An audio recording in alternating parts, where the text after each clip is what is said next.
하나님의 말씀은 누가복음 23장 31절에서 38절까지 31절에서 33절까지 교도가 있습니다. 자, 31절 푸른 나무에도 이같이 하거든 마른 나무에는 어떻게 되리요 하시니라. 또 다른 두 행악자도 사형을 받게 되어 예수와 함께 끌려가니라. 해골이라고 하는 곳에 이르러 거기서 예수를 십자가에 못 박고 두 행악자도 그렇게 하니 하나는 우편에 하나는 좌편에 있더라. 오 하나님, 은혜를 감사합니다. 오늘 이 아침도 분주 복잡한 세상 가운데 하나님의 말씀에 깊이 묵상할 수 있는 복된 은혜의 시간을 주시니 감사를 드립니다. 예수님 이름으로 감사하며 기도드리옵나이다. 아멘. 자, 오늘 제가 우리 어제 이 끝에 했던 부분, 그 31절 부분을 다시 조금 정정을 해서 말씀을 드려야 되겠습니다. 제가 어제 이 부분이 참 난해한 구절이거든요. 그 앞에 나오는 내용은 예수님께서 이제 십자가에 못 박혀 이제 죽음을 향하여 가시고 있는데 그 예루살렘 여인들이 그 예수님을 보고 슬피 우니까는 예수님은 오히려 자신의 죽음보다도 이제 곧 있을 그들의 세대에 있을 AD 70년에 앞에서도 말씀하셨던 예루살렘이 로마 군대에서 파괴되는 예루살렘이 파괴되는 그 때를 가지며 이제 말씀을 하셨습니다. 그 끝에서 그 맥락 가운데 끝에서 그때가 얼마나 고통스러운지 사람들이 오히려 자식이 없는 자들이 복이 되다 할 정도로, 이건 역설법이에요.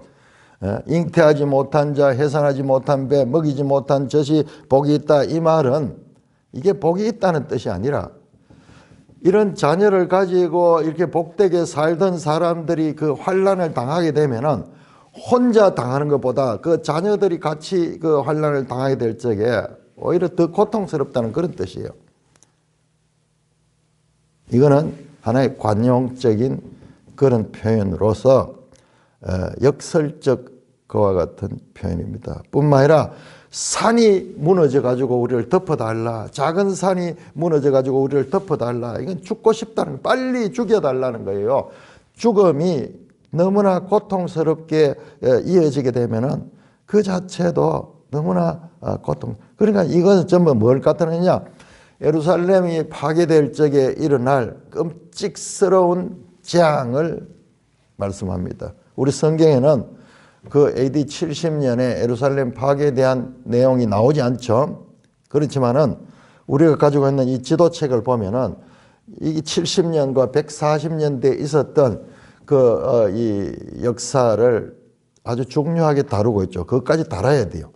성경에는 다루고 있지 않지만 예수님께서 예언하셨기 때문에 특별히 70년에 예루살렘 파괴는 온 성이 포위를 당해, 로마 군대의 포위를 당해가지고 굶주려가지고 사람들이 심지어는 막 인육을 먹게 되는 그런 비참한 사태. 구약에도 그런 장면이 한번 나왔죠. 이게 알고 보면요, 전부 신명기 28장에 그 불순종에서 오는 저주에 나오던 내용이에요. 저주의 결과 사람들이 죽고 싶어도 죽지 못하여서 빨리 죽는 것이 복이 있다 할 정도로 그런 고통스러운 상황을 나타내는 표현입니다. 자, 그런데 그 마지막 31절에 푸른 나무에도 이러하거든 마른 나무에는 어떻게 되리요 하시니, 이 맥락을 보면 예수님이 지금 이 고난을 당하시잖아요. 예수님이 이런 고난을 당하면은 그래서 푸른 나무는 예수님을 가리키고 그다음에 마른 나무는 그 예루살렘을 가리킨다고 제가 어제 그렇게 말씀했는데, 이거는 내가 이 본문을 깊이 묵상해서 나온 건 저도 이걸 말하면서도 좀 확신은 없었습니다. 그런데 제가 여러 주석들에는 어떻게 다루는가 보니까는 우리 한국 주석에도 이것을 주님을 가리키고, 그 다음에 그 NIV라는 미국 그 유명한 그 주석에도 예수님의 고난을 다루십니다. 푸른 나무는 예수님을 가리키고, 그 다음에 마른 나무는 이 예루살렘을 가리킨다. 뭐 이런 뜻으로 이렇게 이 주석이 되어서 저도 그렇게 말씀을 드렸는데, 근데 푸른 나무, 마른 나무를 푸른 나무를 예수님을 가는 조금 맥락을 보면은 이해가 되지만은, 그러나 그 푸른 나무, 마른 나무를 구체적으로 에스겔서에 다루고 있는 게 나옵니다. 자, 우리 한번 볼까요? 에스겔 17장, 에스겔 17장 24절입니다. 24절. 들의 모든 나무가 나 여호와는 모든 나무를 낮추고 낮은 나무를 높이며 푸른 나무를 말리고 마른 나무를 무성하게 하는 줄 알리라. 자, 이 보세요. 높은 나무를 낮추고 낮은 나무를 높이고 푸른 나무를 말리고 마른 나무는 무성하게 하는, 이게 역전이죠. 역전. 하나님이 역전하시는 거. 제가 지금 다 정리하고 있는데요. 누가복음 속에서 역전, 먼저 된 자 나중되고 나중된 자 먼저 되고 높은 자 낮아지고 낮아진 자를 높여주시고 살고자 하는 자는 죽고 죽고자 하는 자는 살게 되는 이 역전의 메시지가 엄청 많이 나와요. 근데 여기 에스겔에 지금 나오는데 푸른 나무, 마른 나무를 이야기를 하면서 그렇게 나오는데, 제가 앞에서 죽음이 있는 곳에는 독수리가 있느니라 그 본문, 그 난제거든요. 그걸 어디서 답을 찾았습니까? 주로 에스겔서와 요한계시록에서 그 답을 찾았어요. 에스겔 39장에 나오는 그 장면. 그런데 그래서 자세히 보면은 누가복음에 에스겔서가 예수님께서 에스겔을 많이 생각을 하시고 있다는 것을 보게 되는데, 지금 나오는 이 역전에 관한 메시지도 이 에스겔서에 나옵니다. 자, 이렇게 푸른 나무, 마른 나무를 언급하는 게 나옵니다. 그런데 더 결정적으로 20장 볼까요? 20장, 그러니까 전부 심판과 연관되는 거죠. 20장 47절 보시면은 남쪽의 숲에게 이르기를 여호와의 말씀을 들을지어다 주 여호와께서 이같이 말씀하셨느니라 내가 너희 가운데 불을 일으켜 모든 푸른 나무와 모든 마른 나무를 없애리니 맹렬한 불꽃이 꺼지지 아니하고 남에서 북까지 모든 얼굴이 거슬릴지라. 혈기 있는 모든 자는 나 여호와가 그 불을 일으킨 줄 알리니 그것이 꺼지지 아니하라. 그래 불로 심판하는, 실제로 AD 70년에 예루살렘이 파괴될 적에 불로 다 태워버리거든요. 불로 태우기도 하고 안 타는 거는 막 파괴시키고 막 그렇게 하는데, 이 심판을 나타내는 건데, 푸른 나무와 마른 나무 모두를 없앤다. 그러니까 심판하는데, 자관 그게 살아남는 자가 없다는 표현을 하고 있습니다. 그래서 심판에 관한 메시지, 이 에스겔에서 이렇게 보면은 굳이 예수님을 가리키기보다도 그냥 그 심판당하는 사람들, 그러니까는 그 어린아이들이 거기 나오죠. 너희와 예루살렘 딸들아 나를 위하여 울지 말고 너희와 너희 자녀들을 위하여 울라. 그러니까 이 자녀들은 푸른 나무에 해당된다 그러면은 어른들은 마른 나무에 해당될 수도 있지 않겠나. 그러나 모든 사람들이 다 고통당하는 거예요. 어린아이들에게도 그렇게 심할 것 같으면은 어른들은 하물며 어떠하겠느냐. 그런 식으로 굳이 예수님을 말씀하지 않더라도 그런 심판의 잔혹함을 나타내는 관용적인 표현으로 에스겔서에 그 나오는 말씀, 그건 예수님 말씀 알고 보면 전부 구약을 이루는 거예요. 구약을 이루는. 자, 그 부분을 먼저 말씀을 드리고 오늘 본문 들어갑니다. 32절. 자, 이제 예수님이 이제 이 불의한 재판, 급속한 불의한 재판을 받고 바로 처형되는 거예요. 바로 다른 두 행악자도 사형을 받게 되어 예수와 함께 끌려가니라. 예수님이 두 사형받을 죄인 가운데도 흉악한 죄인들, 살인 죄를 저질렀던 그런 사람들과 함께 끌려가며 해골이라는 곳에 이르러 거기에서 예수를 십자가에 못 박고 두 행악자도 그렇게 하니 하나는 우편에 하나는 좌편에 있더라. 급속하게 이제 바로 십자가에 못 박아 버리는 장면이 나옵니다. 그런데 이 장면을 보면은 두 행악자는 중범죄자예요. 죄인 중에 죄인들이요. 그런데 예수님이 그 중간에 탁 하나는 좌편에 하나는 우편에 두 행악자도 그렇게 하니. 그러니까 예수님은 세 사람이 십자가에 사형받는데 중간에 탁 있는 거예요.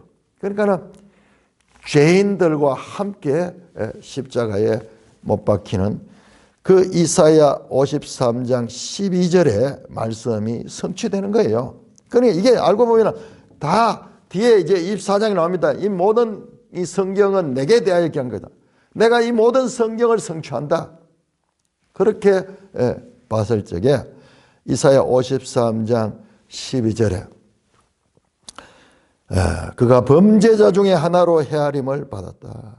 그리고 그가 많은 사람의 죄를 담당하며 범죄자를 위하여 기도했다. 완전히 다 그림이 보이잖아요. 두 흉악 중죄인 중간에 다 그 그림 자체가 지금 이사야 말씀을 그대로 이루고 있습니다. 자, 34절. 자, 그런데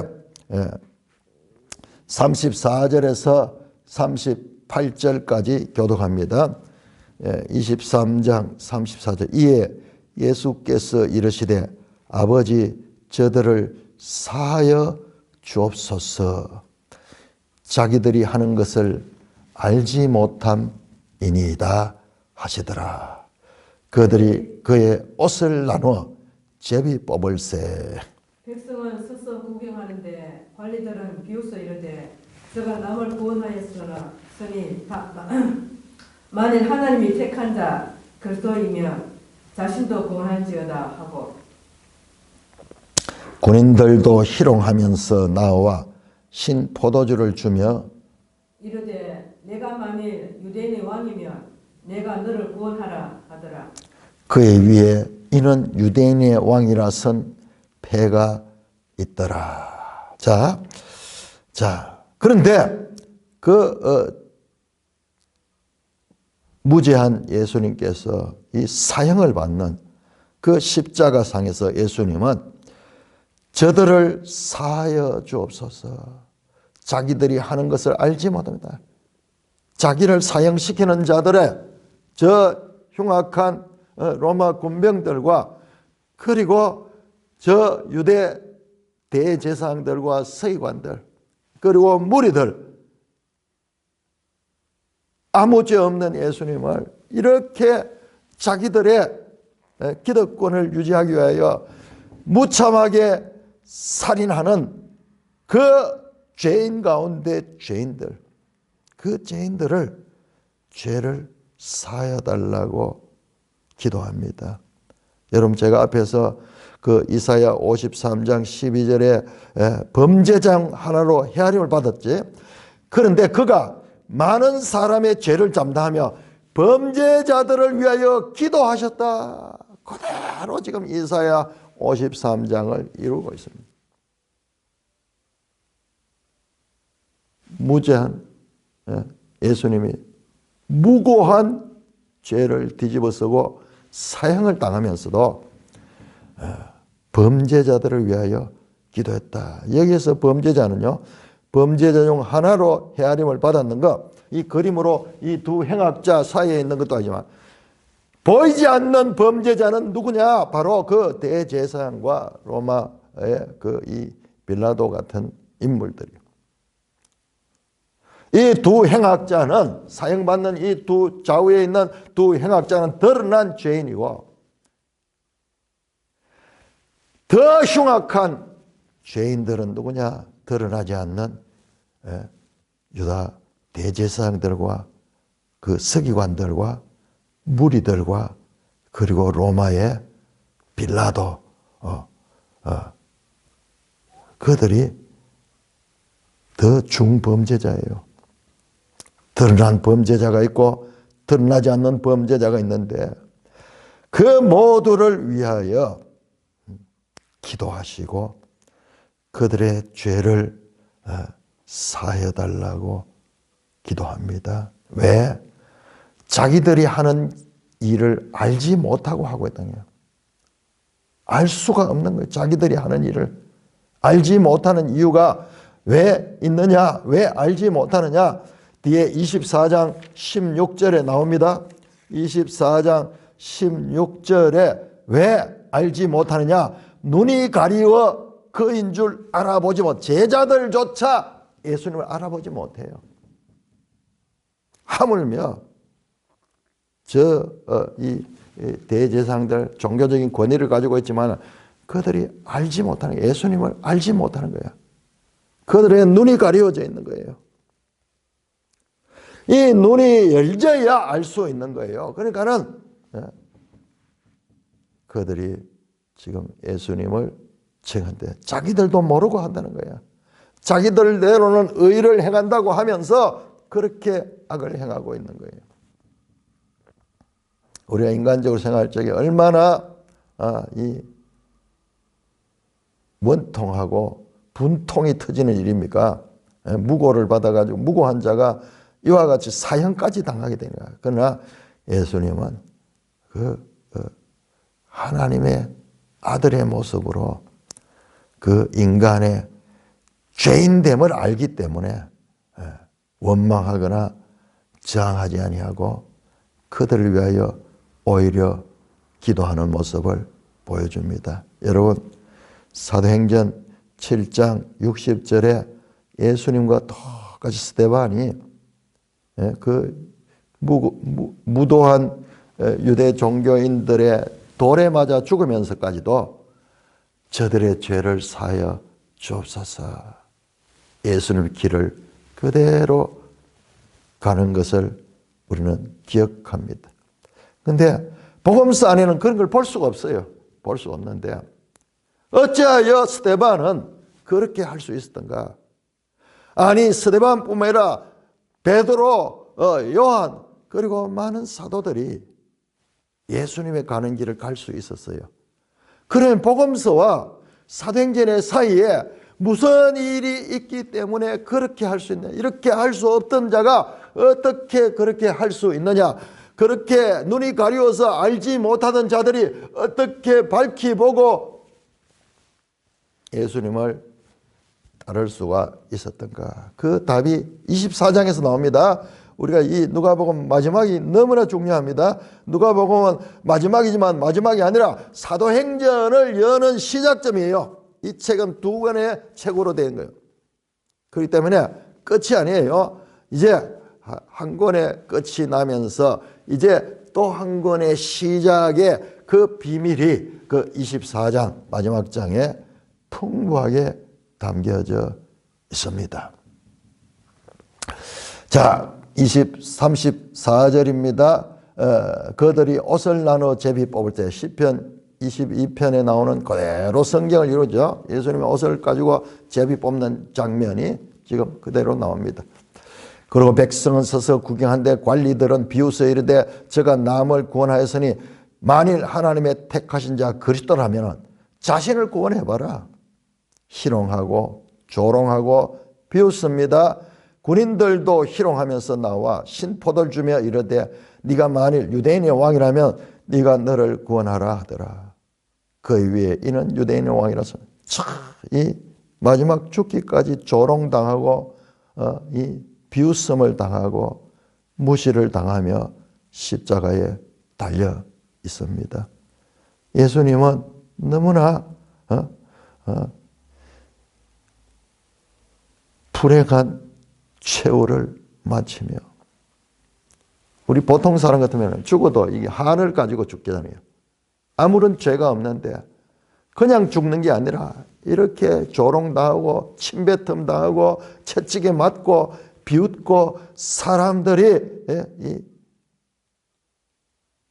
놀리는 가운데, 그런데 놀랍게도 누가는요, 십자가에 달린 예수님이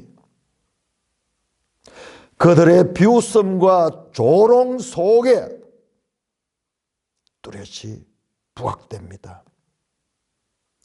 그들은 조롱한다고 말했습니다. 하나님의 택하신 자 그리스도이면 자신을 구원하라, 그렇게 말하는데 하나님을 택하신 자 그리스도이십니다. 구원할지어다, 그렇습니다. 구원자입니다. 예수님은 구원자입니다.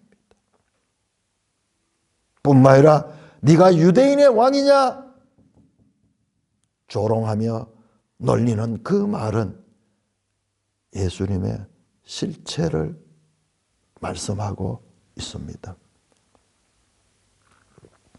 너무나 아이러니컬하도 조롱과 비웃음과 희롱 속에 그들이 던지는 말 속에 예수님의 정체성이 그대로 드러나고 있습니다. 그렇습니다. 예수님은 유대인의 왕이었습니다. 그러나 그 왕은 나귀를 탄 왕의 모습입니다. 우리가 봤잖아요. 예루살렘 들어올 적에 나귀를 타고 오잖아요. 겸손한 왕. 왕은 왕인데 섬기는 왕. 주인은 주인인데 섬기는 주인. 세상의 권세자들, 집권자들, 임금들은 섬김을 받지만은, 그러나 이 유대인의 왕으로 오신 예수님은 온 세상을 섬기며 그들의 죄를 사하시기 위하여 자신이 죽으시는 왕으로 오십니다. 너 자신을 구원하라. 네가 남을 구원했다 하면 네 자신도 한번 구원해봐라 하는 그 구원,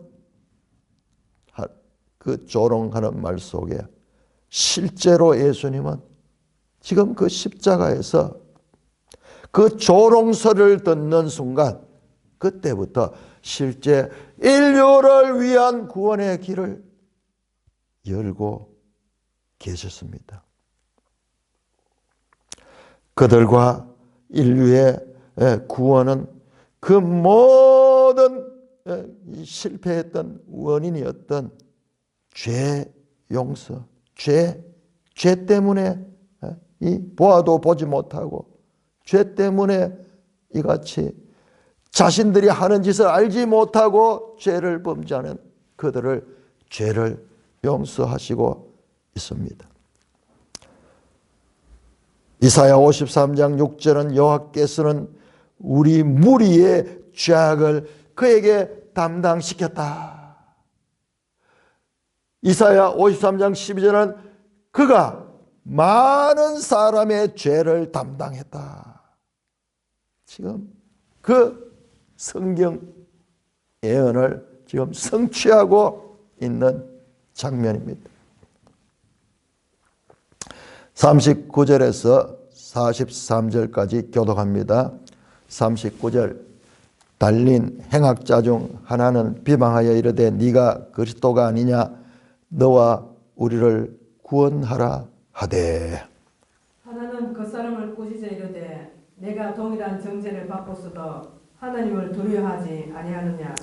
우리는 우리가 행한 일에 상당한 보응을 받는 것이니 이에 당연하거니와 이 사람이 행한 것은 옳지 않은 것이 없느니라 하고 이르되 예수여 당신의 나라에 임하실 때에 나를 기억하소서 하니 예수께서 이르시되 내가 진실로 너게 이르노니 오늘 너가 나와 함께 낙원에 있으리라 하시니라. 자, 이제 십자가 위에 강도와 함께 있는 예수님의 모습을 비춰줍니다. 자, 행악자 중 한 사람, 두 행악자 사이에 있죠. 하나는 좌편, 하나는 우편에 있죠.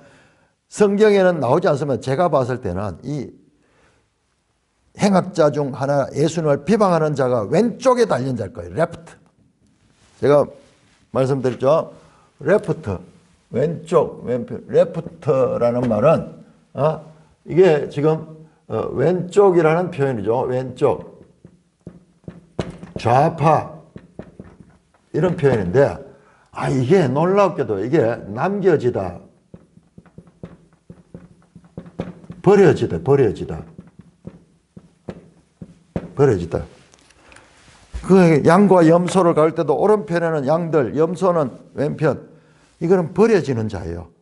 버려지는 자는 어떻게 합니까? 행악자가 예수님을 비방합니다. 밑에 사람들도 비방했지만은 십자가에 같이 죽고 있는 그 행악자도 죽어가면서도 예수님을 비방합니다. 네가 그리스도가 아니냐? 너와 우리를 구원하라. 그렇게 명령합니다. 또 한 사람은 아마 이 사람은 라이트는 놀랍게도 라이트는요 이게 오른편이면서 이게요 오른편 바른 편이. 그래서 우리는 바른 손에 가죠. 바른 편, 구원받는 편, 그리고 왼편, 버려지고 남겨지고 들려가지 못하고 버려진 자.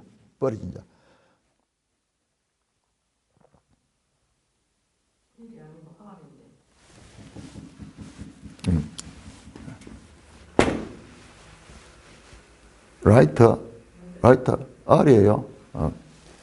그렇네요. 라이토스입니다.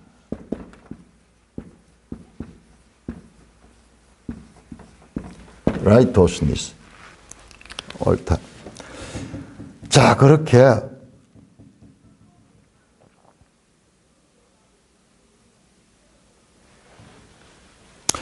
여기 또 L로 하면 라이트 하면 빛이잖아요. 빛.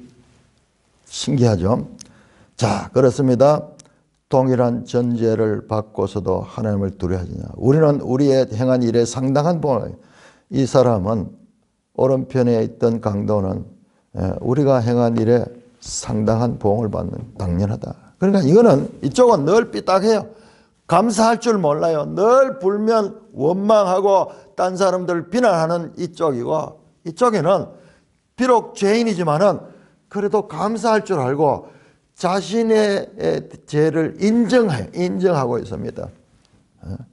똑같은 죄인이에요. 둘 다 행악자입니다. 그럼에도 불구하고 마지막에 가니까는 끝까지 이와 같이 원망하고 비방하고 남을 공격하는 자가 있고, 그래도 자신의 죄를 인정하고, 그리고 하나님에 대하여 겸손한 자가 있어. 오히려 이 사람이 행한 것은 옳지 않은 것이 없느니라. 이르되 예수여 당신의 나라에 임할 때 나를 기억하소서. 마지막 십자가에서 예수님을 하나님의 나라가 임하시는 그 때에 나를 기억하소서. 예수께서 이르되 내가 진실로 내게 이르노니 오늘 네가 나와 함께 낙원에 있으라. 예수님의 우편에 있던 이 행악자는 사형틀에서 목숨은 잃게 되지만 그러나 영생을 얻습니다. 그는 단 한마디의 고백을 예수님께 했으므로 구원을 얻습니다. 구원은 예수 그리스도를 통해서 얻기 때문입니다. 그는 놀랍게도 직접 예수 그리스도를 통하여 지금 죄사함을 받습니다. 구원은 예수 그리스도를 통해서만 얻습니다. 그는 목숨을 잃게 되는 그 자리에서 영생을 얻었습니다. 이 세상 누구나 다 죽습니다. 그러나 우편 강도는 예수님의 권세로 낙원으로 옮겨집니다. 낙원이 뭐냐? 낙원은 고린도후서 12장 4절 보면은 12장 2절 또는 4절 이게 셋째 하늘, 하나님이 계시는 곳이요. 셋째 하늘. 이게 원어로서는 파라다이스, 영어로 파라다이스, 낙원이라고 그러죠. 이것은 왕의 정원. 이게 새 에덴 같은 것이, 새 에덴. 여러분, 창세기 3장에 인류에게 낙원이 펼쳐진 에덴 동산이 있었잖아요. 그 낙원이잖아요. 그런데 계시록 22장에 보면은 새 동산이 나오는데 하나님의 생명수가 흐르는 그 새 동산인데 그것이 새 에덴 동산, 새 에덴 동산. 잉크로죠. 거대한 잉크로죠. 에덴 동산과 새 에덴 동산. 그는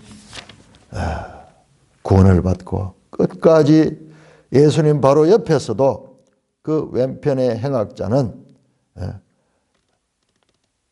멸망당하게 되는 모습을 봅니다. 자, 23장 44절에서 49절입니다. 누가복음 23장 44절. 때가 제6시쯤 되어 해가 빛을 잃고 온 땅에 어둠이 임하여 제9시까지 계속하여 성소의 휘장이 한가운데 찢어지더라. 예수께서 큰 소리로 불러 이르시되 아버지 내 영혼을 아버지 손에 부탁하나이다 하고 이 말씀을 하신 후 숨지시니라. 백부장이 그 된 일을 보고 하나님께 영광을 돌려 이르되 이 사람은 정녕 의인이었도다 하고 이를 구경하러 모인 무리도 그 된 일을 보고 다 가슴을 치며 돌아가고 예수를 아는 자들과 갈릴리로부터 따라온 여자들도 다 멀리 서서 이 일을 보니라. 자, 드디어 예수님께서 십자가에서 돌아가시는 장면입니다.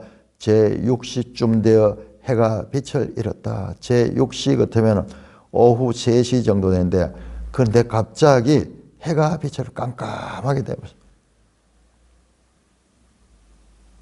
예수님이 숨지시는 그 순간에 온 세상의 어둠이, 온 땅의 어둠이 임하여 제6시가 한 12시쯤 되요 12시쯤 제9시까지 계속됐다. 한 3시간 정도 그렇게 계속되었습니다. 온 땅이 어둠에 묻혔습니다. 이로써 예수님은 세상의 빛이었다라는 것이 선언되고 증명됩니다. 예수님이 숨지는 순간에 온 세상이 어둠 가운데 잠겼습니다. 그렇다면 그 예수님의 부활하심은 세상의 빛이 다시 비치는 것이 되겠죠. 뿐만 아니라 성소 휘장이 한가운데가 찢어지더라. 성소 휘장은 지성소 안에 있는 것으로 하나님과 대면하는 장소로서 오직 대제사장만이 1년에 한 번 대속죄로만 출입할 수 있는 레위기 16장에 나오는 그 휘장, 그 휘장이 위로부터 아래로 찢어진데 여기는 그냥 한가운데가 찢어졌다 돼 있네요. 마태복음 보면은 위에서부터 아래로 사람이 찢어진 게 아니고 하나님이 찢어진 것입니다. 온 땅에 어둠이 임하고 성소 휘장이 찢어지면 이제 새 언약 시대가 열린 거예요. 이 휘장 가운데로 새롭고 살 길이 생겼다고 히브리서는 말씀합니다. 이 휘장은 예수님의 육체입니다. 예수님의 육체가 숨이 지는 순간 그 육체에 길이 나서 그 휘장에 찢어져서 그 사이로 길이 나듯이 새 언약 시대가 열리고 있는 그 장면입니다. 여러분 이게 그림이잖아요. 얼마나 그림 언어입니까? 성소 휘장의 한가운데가 찢어지더라. 예수께서 큰 소리로 불러 이르시되 아버지 내 영혼을 아버지의 손에 부탁하나이다. 큰 소리로 예수님은 마지막까지 자신을 하나님의 뜻에 부탁하고 있습니다. 아버지 십자가 전에 겟세마네에서 아버지 이 잔을 할 수만 있다면 옮겨 주십시오. 그러나 내 뜻대로 마시고 아버지 뜻대로 하시옵소서 했던 같은 기조로 아버지께 영혼을 부탁하신 후 이 말씀을 하신 후 숨지셨다. 여러분 우리 누가복음만 보면 좀 아쉬워요. 요한복음은 똑같은 장면에 예수님께서 숨지시기 전에 큰 소리로 다 이루었다. 테텔레스타이 다 이루었다.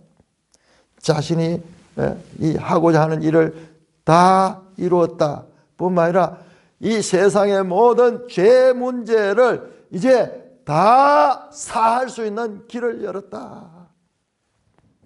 그와 같은 예수님이 이 땅에 오신 목적이 이루어지는 그것을 말씀합니다. 자, 그러자 40주제 백부장이 그 된 일을 보고 하나님께 영광을 돌렸어요. 이 사람이 정령 의인이었다. 여러분, 제가 앞에서 누가복음을 하면서 말씀해 드렸죠. 누가복음에 이 다른 복음서와 다른 것은 누가복음이 이 강조하는 것, 첫째 여성에 대해서, 뒤에 또 여자 나옵니다. 여성들에 대해서 강조, 죄인들, 세리들에 대해서 강조 뿐만 아니라 사마리아 사람 뿐만 아니라 이방인, 사마리아 사람들이 또 이방인. 그래서 이방인들에 대한 강조하는데 이 예수님의 십자가의 그 죽으심을 보고 하나님께 영광을 돌린 첫 인물은 누구냐가 하면 이방인 로마인 백부장이 이 사람은 정령 의인이었다고 고백하고 있습니다. 참으로 의로운 사람이었다. 그리고 이를 구경하러 온 무리도 그 된 일을 보고 다 가슴을 치며 돌아가고 많은 무리들도 그 장면을 목격했습니다. 그 된 일 다 가슴을 치고 돌아가고 49절 예수를 아는 자들과 갈릴리로부터 따라온 여자들도 다 멀리 서서 이 일을 보니라. 여러분 지금 제자들이 안 보여요. 제자들이 안 보이고 오히려 갈릴리서부터 따라온 여자들이 그 죽음을 멀리서나마 다 보고 있습니다. 사람의 인구 계산할 때 수에도 치지 않는 정도였던 그런 남성 중심적 고대 사회에서 지금 놀랍게도요, 예수님의 십자가의 죽으심을 마지막까지 목격하고 자리를 지킨 사람이 갈릴리에서부터 따라온 여자들이에요. 근데 이제 보면 알겠지만요. 이 여인들이 부활의 첫 증인도 이 여인들입니다. 그러니까 누가복음에서 나오는 당시의 사회적인 약자, 소외받은 자들 다 역전시키는 거. 하나님 나라의 일에 있어가는 역전되는 거.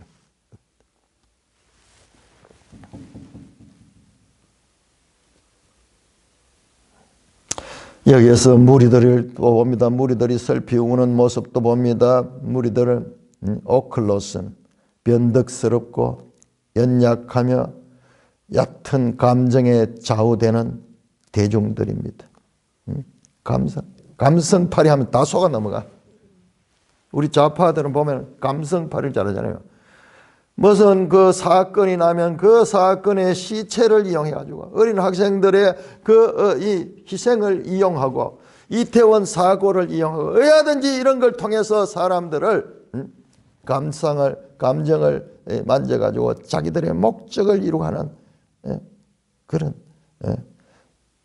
무리들이 그런 일에 너무나 잘 넘어가는 거예요.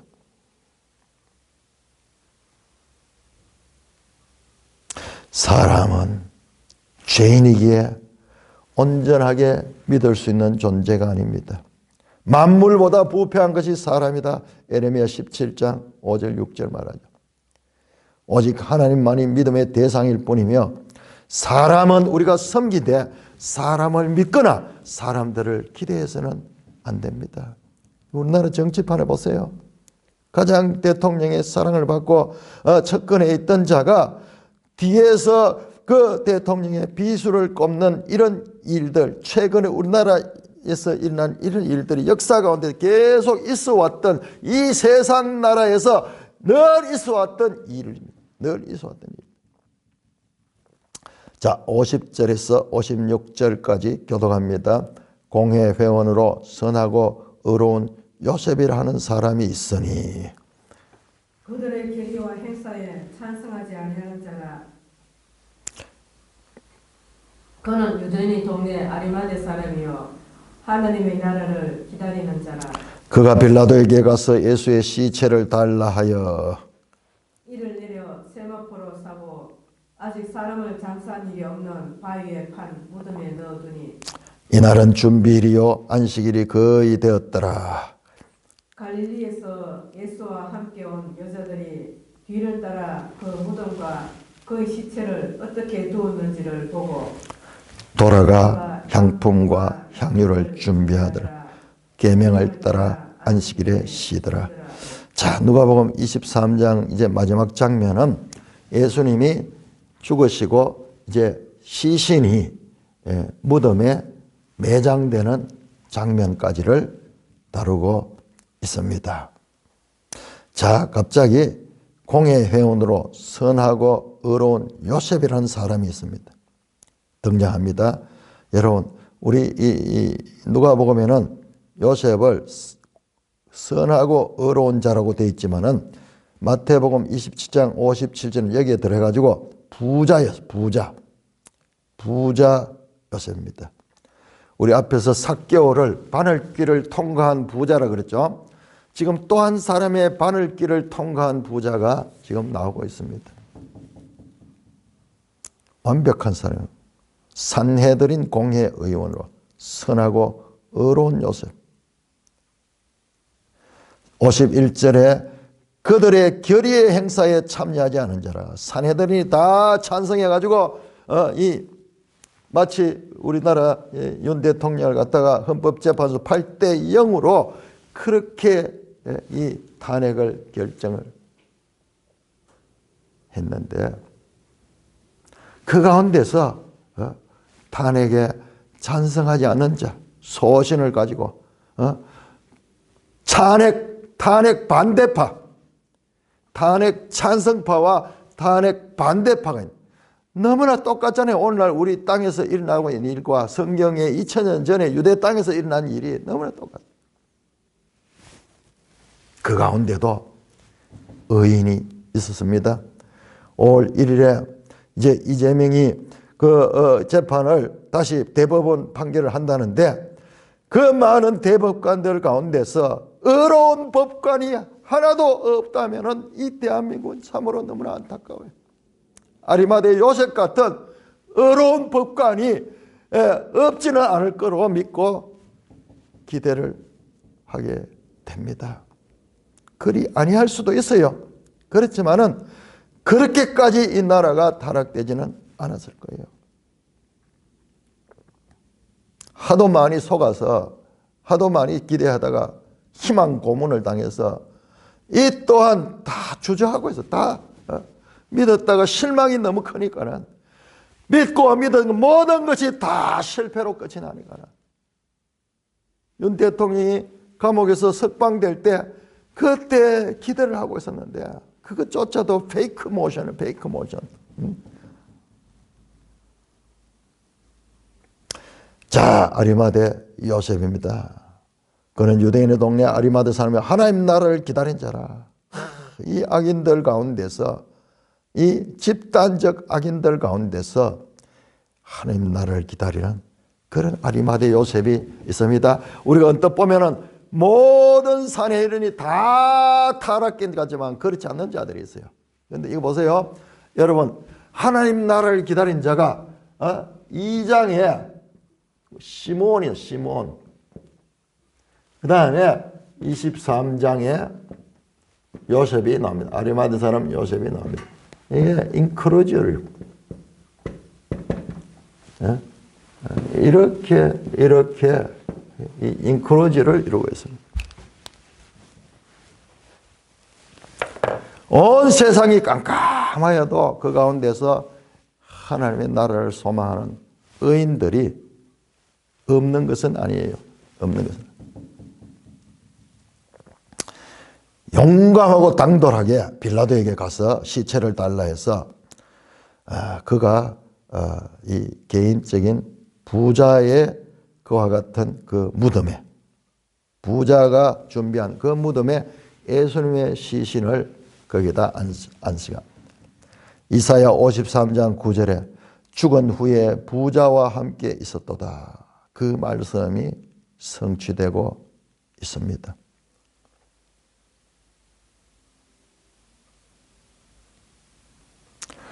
공회원이 빌라도에게 가서 이런 말 하는 것은 자기 자신을 완전히 드러내는 거잖아요.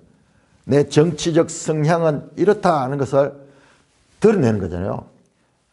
그런데 용감히 가서 그렇게 하면서 그가 시신을 인수를 받아서 세마포로 사서 아직 사람을 장사한 적이 없는 바위에 판 무덤에 그 예수님의 시신을 안치했습니다.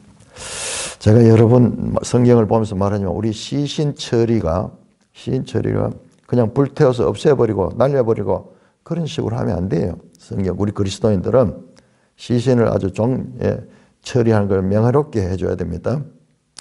그렇지 않을 경우에는 어쩔 수 없지만은